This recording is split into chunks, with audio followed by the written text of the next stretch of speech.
Good afternoon.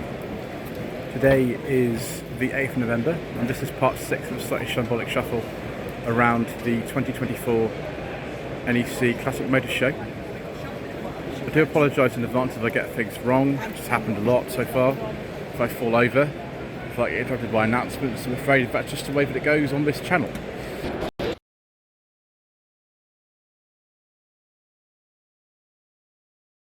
So here we are in Hall 8. We've been here a little while so far, and we will be here for a little while longer, having a look around all the stands that are in here. We'll start off on this stand. Has got some Capris on it. Got 2 Capri stands here actually. This is a 1977 1600 GL. It's a Mark II. Mark IIs I think are the rarest of all Capris. They have the shortest production life, I think 74, 77 only. So it's nice to see these in such nice condition. This one will be sort of similar. They finished production of the Mark II, I think, in early 78 or late 77. I can't remember. The Mark III came out in March 78. So seeing these is pleasure. This one's got a vinyl roof. This is a 1.6L. Absolutely immaculate, isn't it? Yeah, 77 that one is again. And this is 77 2-litre S. It looks like a JPS car, but it obviously isn't. It's nice with these wheels. I don't think they're original to the car, but it looks good on them. Look at that, we've got the sort of seats that look a bit like the late MGB seats, to be honest, as well, actually. Another car from Bodie and Doyle, yes, the first series of professionals. They did have 2 Mark II Capris in it. Very, very early Mark II Capri, this one, 74 only. 3-litre automatic, it's a gear model, this one. Very lovely colour. Pillars in the way, that puts a bit, but never mind. We've got a Mark I here. 73, 74 on M. Oh, it's an RS3100. RS3100s are always a bit confusing because they're not normally badged as that. They're badged as something else. So yeah, 74 that particular one. And we've got a facelifted 1.6 Mark I Capri here. Again a 73 Daytona yellow.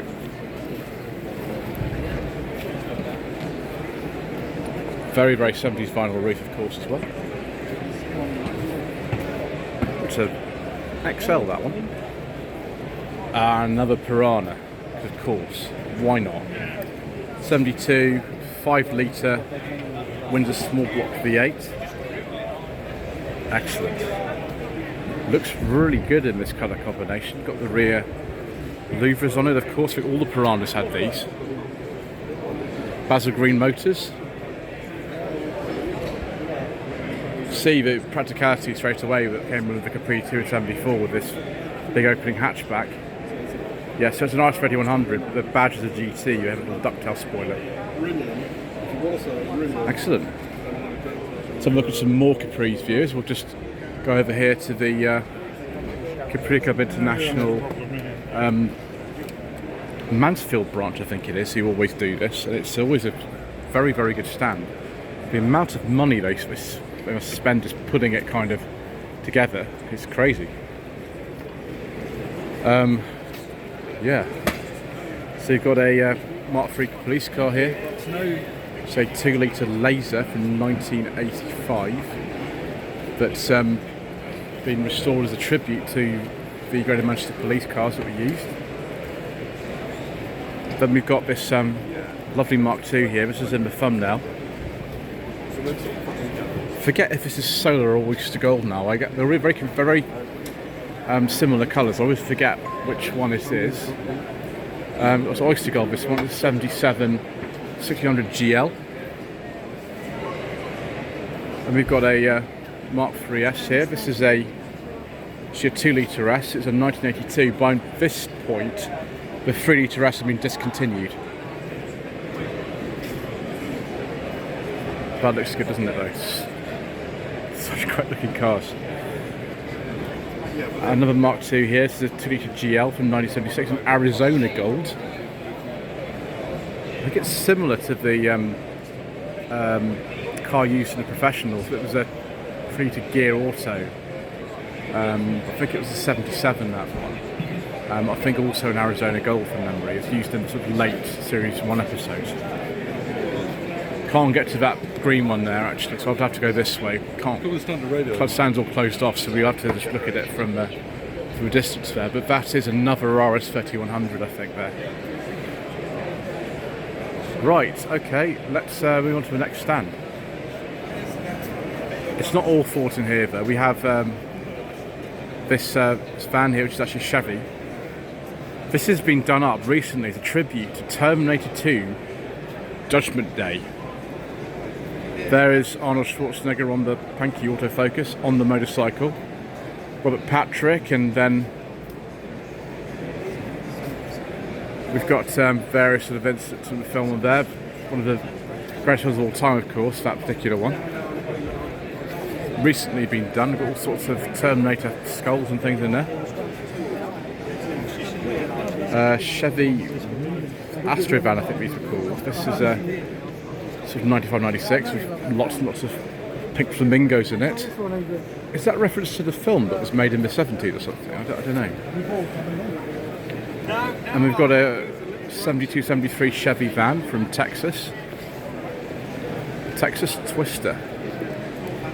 Can't say I know much about these sort of things for years, but the artwork on these is extraordinary. It's very, very sort of labour intensive to do something like that. Right, let's see if we can look at some transits. Yeah, let's hope that these are petrol ones, viewers. We can actually tell on the early Mark 1s which are petrol and which are not. So I'm going to just skip the A van. This one is a petrol one because the Britain Fuel ones had a longer nose along with the V6 ones. So I think we're safe with that one. That's an early one actually, early transit. 768 on an F.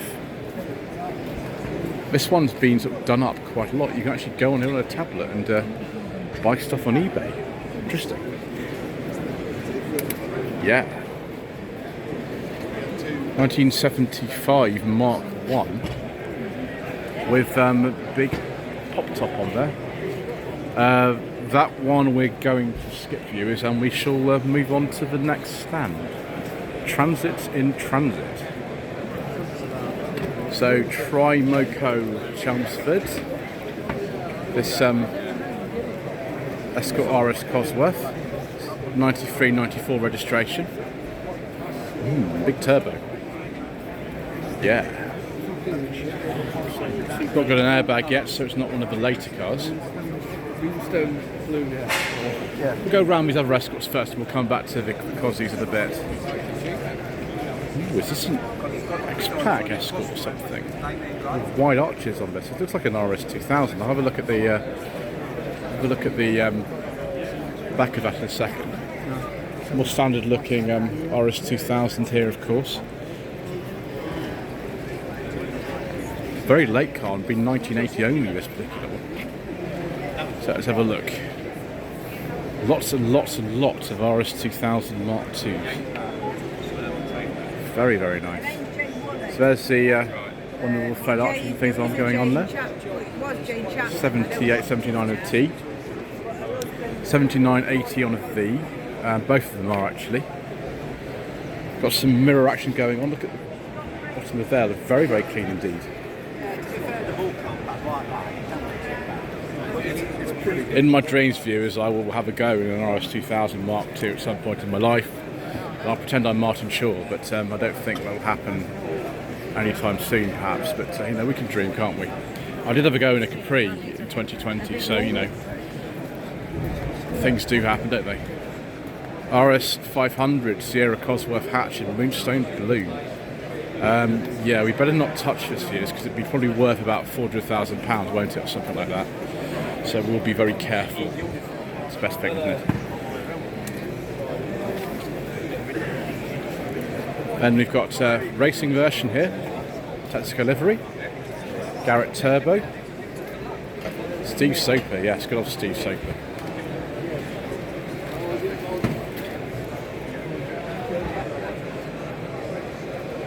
than one of the later Cosies here.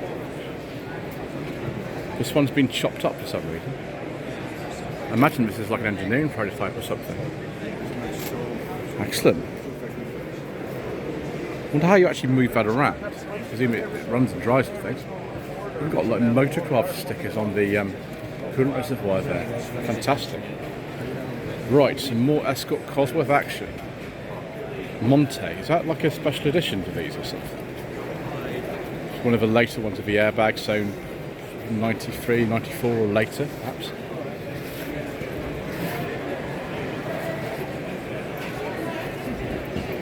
Then we've got one of the smaller rear wing. XYZ Fabrications, I've never heard of them. And then we've got one that's been slightly modified.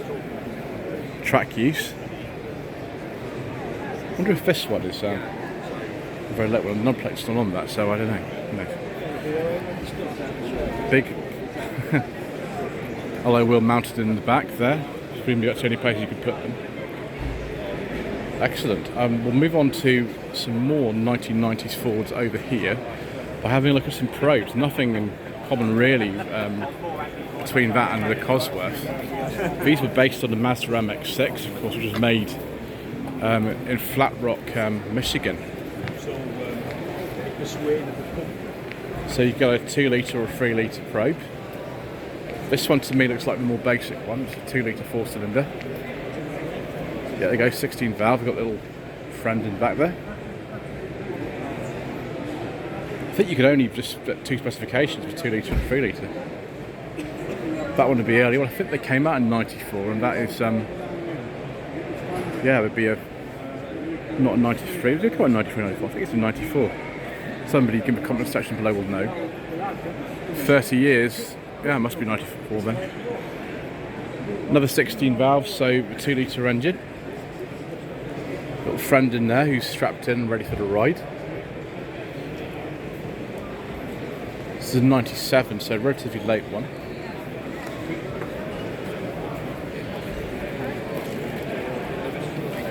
Interesting, we've got a spoiler back of this one.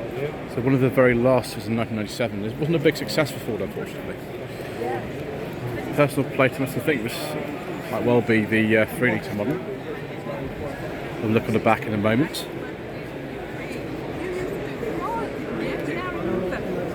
Yeah, it's the 3 litre one.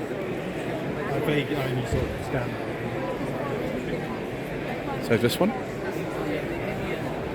I never liked the steering wheel of these. There was one thing I didn't really like, was the steering wheel. The car is quite handsome. I don't like the steering wheel, just a bit nasty really. Maybe that was a Ford press plate originally, a S6 one. 95, 96. Another 24 valve here, 94, 95. I prefer the wheels on this. I think the wheels do look better. Leather interior also looks better. I'd like to try a probe at some point in my life here. I don't mean like one that gets shoved up the bottom. I mean the actual car. That would be good, wouldn't it? Could just be a Mark 1 Mondeo estate. It's been converted to have just 3 doors. Yes, well, I don't know what to say really. Not seen one like this before ever. Look at the knob bit aperture as well. Right, viewers, more fast 1980s Fords. Escort RS Turbo Series 2.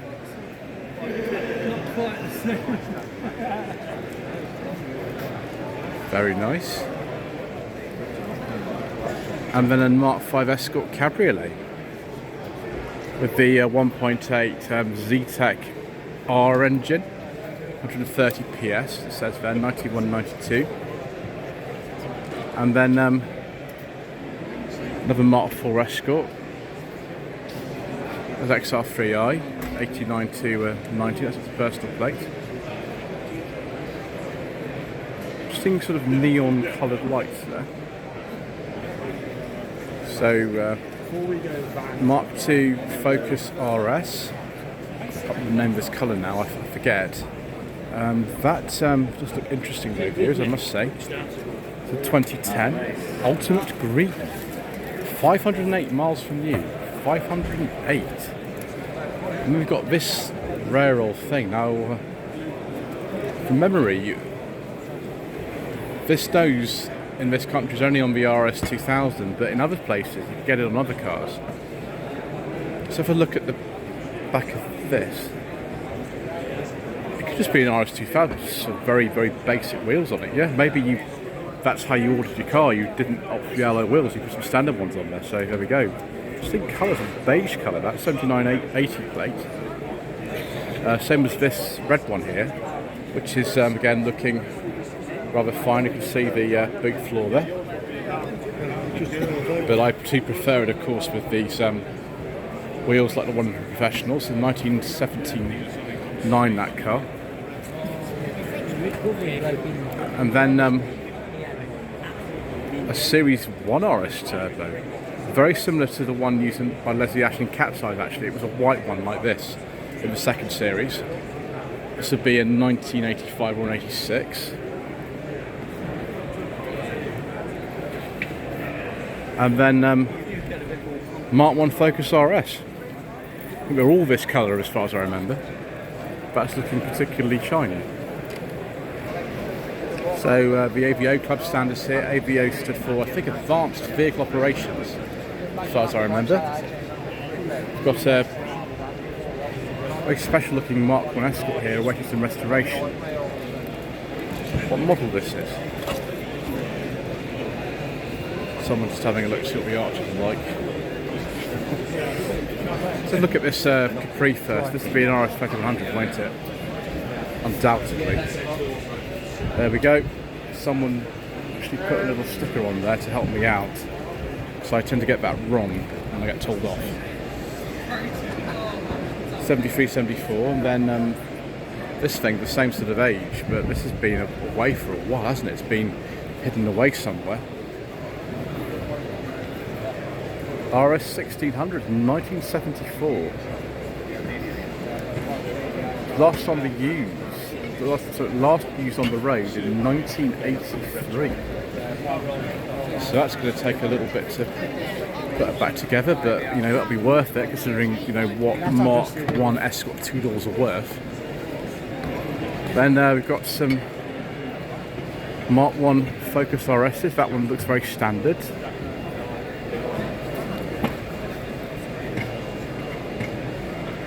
Very nice.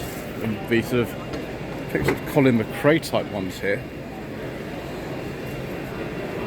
2003 replica one. And then we look at the rear end of this, and that will be a bit right to the back of the RS, looks like.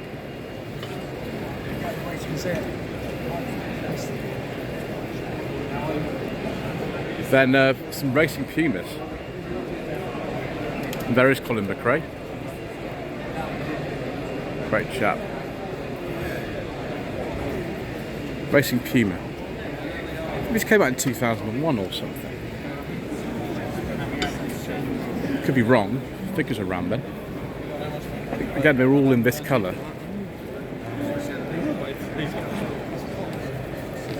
A bit more powerful version of the old Zetec SE 1.7, I think, were in these.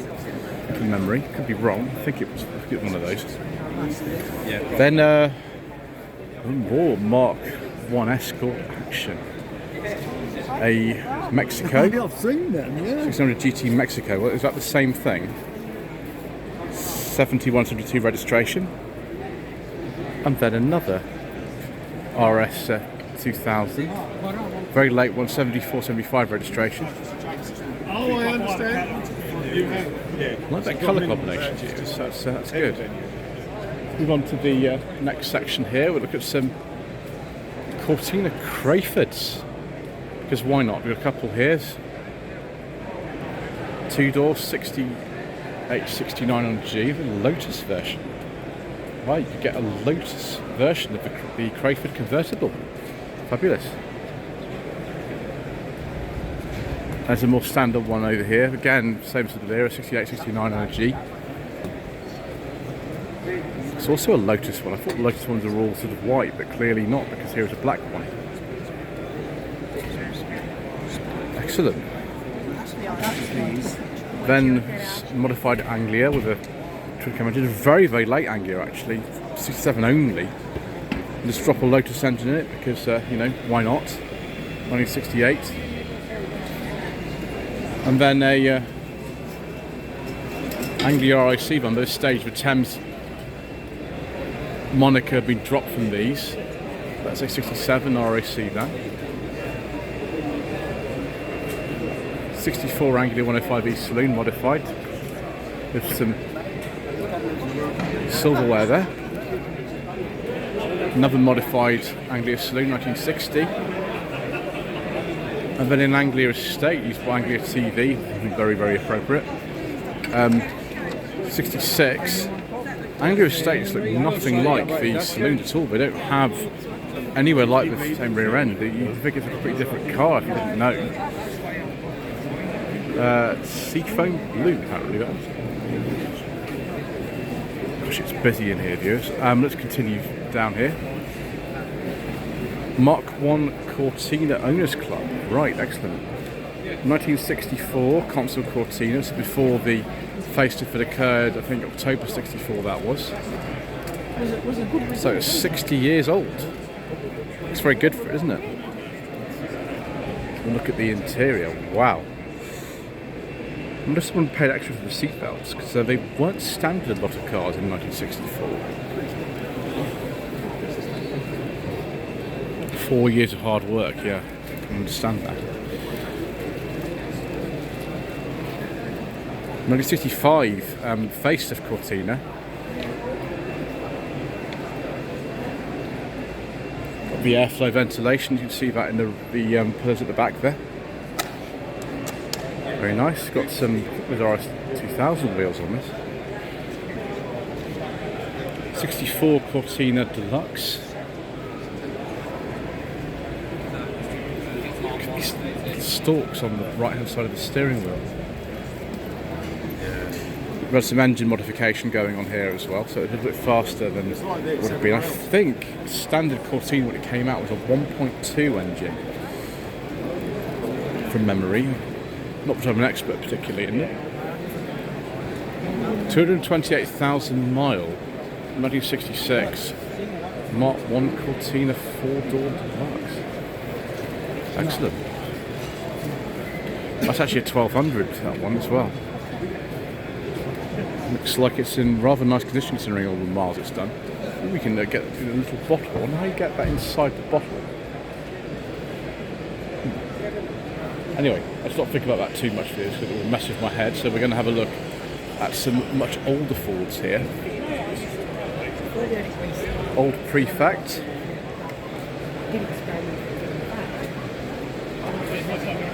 Cyber Owners Club.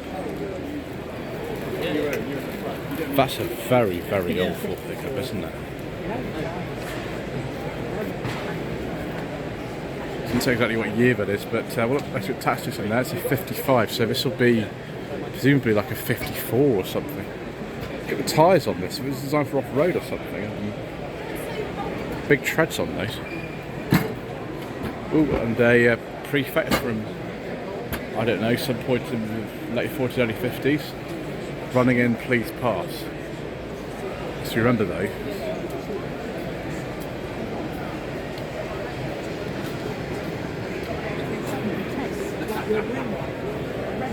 Excellent. Is this a popular views by any chance? No, it's an Anglia, okay. Before the popular then. These were made between 48 and 53, let's say a 53 this one would be. Not the fastest cars I think I've ever seen though. But this is just what there was around. I think my grandfather's family had one of those in the 50s. This is the later Anglia. Again with the side valve engine, it would be from the 50s. And then the Thames van that was based on this. You can see here, 300E Thames. Even more basic 100E Anglia. Not really the sort of thing that we advocate on this channel, is it, viewers? We like a bit of luxury, don't we? 1935 Ford Model C. Can't remember if I've ever seen one of these before, actually. Maybe on this stand at the show last year was probably where I would have seen one. That looks very much like a Ford Model Y, doesn't it? That black one. Very much so. The pickup version. This was a four-door saloon. It finished life as a rotten four-door saloon, and they've made it into a pickup. Excellent. We've got even older ones here. Yeah, Ford Model A Club of Great Britain. This is a American-built car. It would be about 1930 maybe. Very, very old. 1928 Ford Model AF Phaeton, registered January 1929. Current owner is 1970. This chap's had it for 54 years. 54 years, and it's oh gosh, registered 95 years ago. We've got 1931 Model A, American-built one. Excellent. Well, let's go and have a look at some slightly more modern Fords over there. So, Ford V8 Pilot stand. These were made in the late 40s and early 50s. That one is a pickup. Interesting. And we've got a 1950 from the exhibition car. Motor show, I imagine. The most unique, original and preserved is new Ford V8 Pilot to exist. High quality repaint. That is that's really lovely actually. So look at the interior. Lady who looks rather intense there.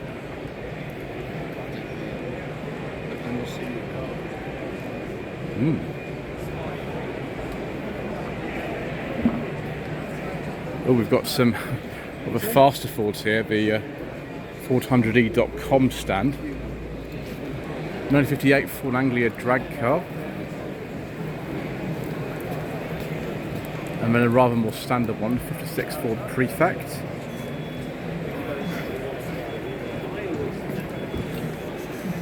New set of cells is all it's had, apart from regular maintenance. And then one of the Thames vans, 1960. Panther Black Metallic. And then sort of a rat look, actually, this is what it's called. 100E. It's a 1960 Popular. Imagine that. Is this actual rat look, or is this sort of 3D printed? Actually, I don't really want to touch it, so I don't want to find out. I'm going to not touch it, view, so it's the best thing. Then we will go around and have a look at some. I think we might see some more V8 Pilots on this, but yeah, we've got a couple more. Both very nice. Is it the Blue Lamp film that was released in about 1950 that the villain drives the V8 Pilot? Somebody in the comment section below can tell me that, I'm sure.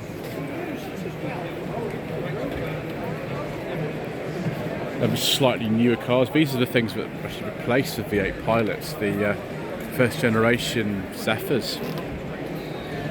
All of the cars on the stand are privately owned. Just don't touch them, that's what it says there. 1954 Mark 1 Zephyr 6 convertible. Very handsome car, very American looking. 1955 Mark 1 Console Saloon, which is the 4-cylinder car, as opposed to the Zephyr and Zodiac that were 6-cylinder. Zephyr Estate by Abbott Stefanum, 1955. I'll have a look at the back end of it as well, what's for here.